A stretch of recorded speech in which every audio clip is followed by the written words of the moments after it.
Hello guys, andito nga pala ako sa probinsya ng Tarlac para magbakasyon at manood na rin ng mga sineselebrate nila ngayong Holy Week. Ito nga pala yung pagbubuhat ng cross at pagpapako at saka penitensya. Ito yung panata ng mga Pilipino at hindi na rin mawawala to tuwing Holy Week. So, umpisahan muna nila yung pagbubuhat ng cross at sunod yung pagpepenitensya. Lahat sila may mga panata para sa pamilya nila at sa sarili nila. Kaya ginagawa nila to kahit mahirap. Okay lang para sa kanilang panata. So ayan guys, mag-uumpisa na yung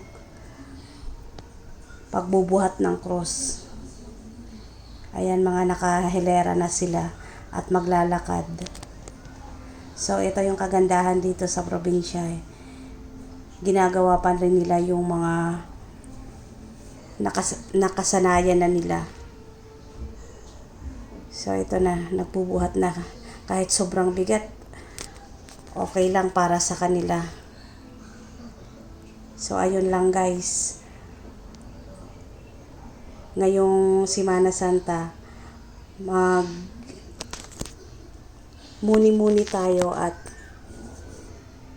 magbawas ng kasalanan. Hindi lang naman Holy Week, kahit araw-araw pwede natin gawin to.